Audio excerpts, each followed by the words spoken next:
everyone, and welcome to English Pod. My name is Marco. My name is Catherine, and today we've got part 3 of an exciting series we've got for you at the elementary level. That's right. As you may remember, this is a series that we're studying all about a job interview. So in the first part, we just talked about the introduction. The second part was talking about your personal background. And now we're going to talk about your educational background. Okay, so the key topic here today is education. Let's take a listen to this dialogue, and we'll be back in a minute.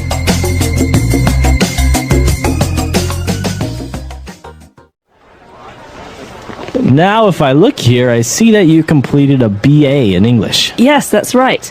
After graduating from high school in New York, I attended York University in the UK. My major was English and my minor was business. I completed my BA in 2004. Yes, I'm pleased to see that you also got a distinction. Yes, that's right. I've always enjoyed studying. My friends say I'm a bit of a bookworm, but my father always pushed us to succeed at school. Well, it looks like his encouragement paid off, Rebecca. So how about extracurricular activities at university? Well, I've always been keen on writing, so I became the editor for the university student newspaper, which I really loved. Also, I volunteered for a group called Shelter to help the homeless in New York. What did that involve? Providing warm meals and shelter, especially in the winter months. I found it really fulfilling to be part of that group. I'm sure. Okay, now let's move on to your work experience, shall we? Yeah, okay. Okay.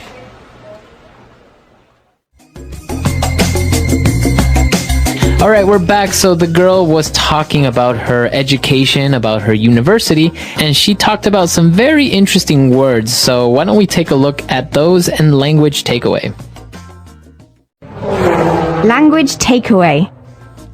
So, at the very beginning, Mr. Parsons, who's the interviewer here, asks Rebecca about her background and says, I see that you completed your BA in English. Okay, so we have an acronym there, a BA. This stands for bachelor's, or usually a 4-year degree at the beginning of your university studies. That's right. So it's a type of degree, right? A BA is, as you say, your bachelor's degree, and it usually takes 4 years. That's right. You have a Bachelor of the Arts, BA, but you also have a Bachelor of Science, which is a BS. So as you can tell, one is for the arts, like art history, music, things like that. The other is for sciences, like physics or chemistry. Very good. All right. So she has a BA in English. So she obviously studied the English language in university.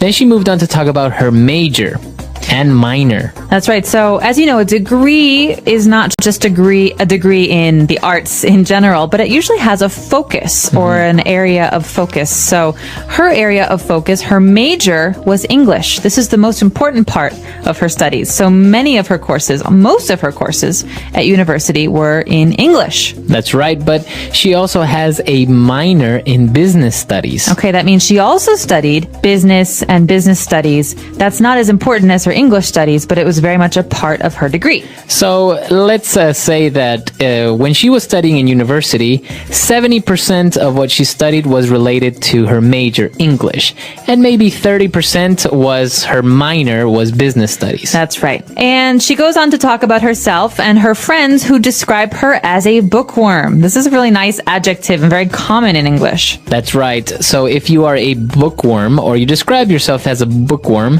it means that you like to study a lot. You like to read a lot of books. So bookworm is just like what you said, is someone who really likes to read, someone who's always reading, maybe someone who lives in the library. So that's why you call them a bookworm. They live in the library, or they read a lot of books. All right, so that's the noun bookworm. Now moving on to other parts of university. When you're studying, you're not only studying English or sciences and things like that. Sometimes you also do other activities or other things. That's right. So you have your schoolwork, which is during school. It's English and business studies for this woman, Rebecca. But you also have what you do outside of school. This is called extracurricular activities. So that's a long word, extracurricular. That's right. So extracurricular means it's not in the curriculum, right? That's right. It's outside of school. So it's not really like a specific subject or something that's related to your studies. If you don't do extracurricular activities, it's okay, right? That's right. A lot of people don't do any extracurricular activities, but many people do. For example, writing for the school newspaper or playing soccer. Exactly. So those are extracurricular activities. Anything that you want to do in university apart from studying, playing soccer, writing, etc. And it's not just university. You can do these in high school as well. Okay, very good. So those are the words that we have picked out for you today. I think they're very specific to education. And I think we should go back, listen to the dialogue again, and we'll be back in a bit with Fluency Builder. Now, if I look here, I see that you completed a BA in English. Yes, that's right. After graduating from high school in New York, I attended York University in the UK. My major was English and my minor was business. I completed my BA in 2004. Yes, I'm pleased to see that you also got a distinction. Yes, that's right. I've always enjoyed studying. My friends say I'm a bit of a bookworm, but my father always pushed us to succeed at school. Well, it looks like his encouragement paid off, Rebecca. So how about extracurricular activities at university? Well, I've always been keen on writing, so I became the editor for the university student newspaper, which I really loved. Also, I volunteered for a group called Shelter to help the homeless in New York. What did that involve? Providing warm meals and shelter, especially in the winter months. I found it really fulfilling to be part of that group. I'm sure.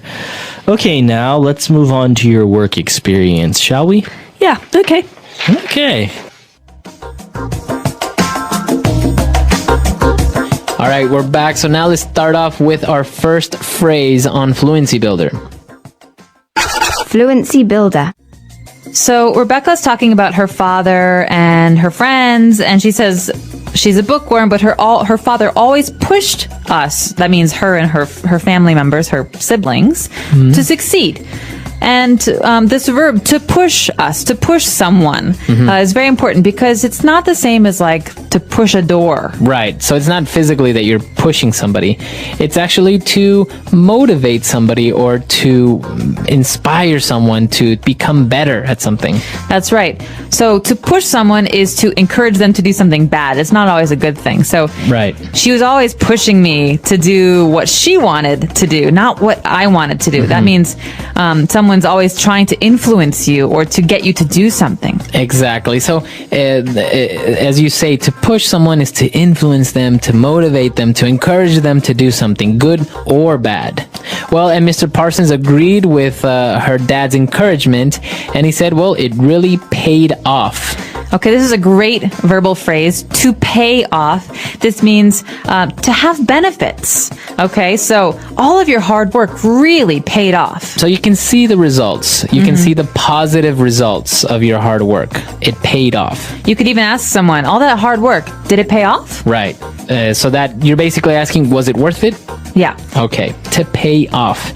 And, well, when she was talking about extracurricular activities, she said she was always keen on writing. Now, I think this is more common among British people to say you're keen on something, but it basically means to like. So remember the phrase keen on. This is the preposition here, keen on. I'm keen on writing. So can you say that you are keen on someone? Yes, you can. That means you like someone, maybe romantically. Okay, so it's kind of, as Catherine said, more of a British thing, but it's correct, and you can use it in replacement of to like. I think it also sounds a little bit more formal. Instead of saying, well, I've always liked writing, if she says, well, I've always been keen on writing, I think it sounds nice. A little smarter. Yeah. All right. And our last word, it's actually an interesting word. It might be a little bit complicated to understand, but when she said that volunteering was very fulfilling and to be part of a group.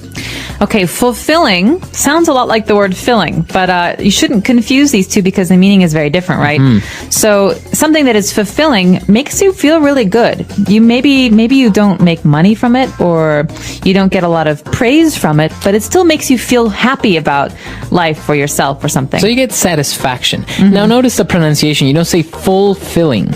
No, you say fulfilling. Fulfilling. So the L there is kind of silent. Kind of optional.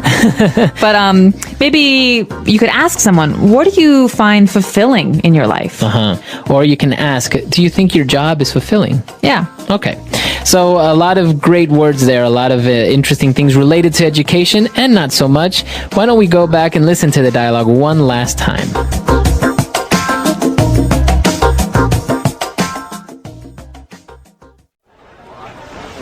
Now, if I look here, I see that you completed a BA in English. Yes, that's right. After graduating from high school in New York, I attended York University in the UK.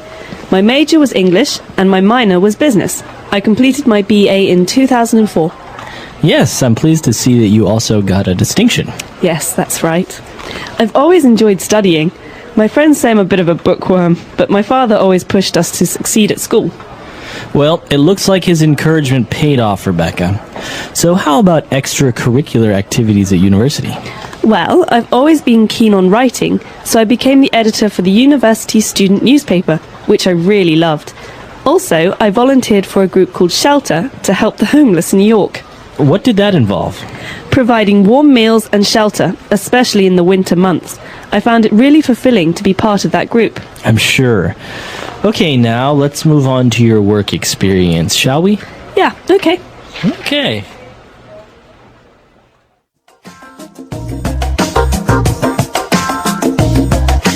All right, so talking about going to university, I think they used a really specific verb there that's worth mentioning. She said, I attended York University in the UK. So to attend. That's right. So you can say I studied at York University, but the more formal way of saying that I was a student at York University is to say I attended that school. So to attend means to be a student at that place. Okay.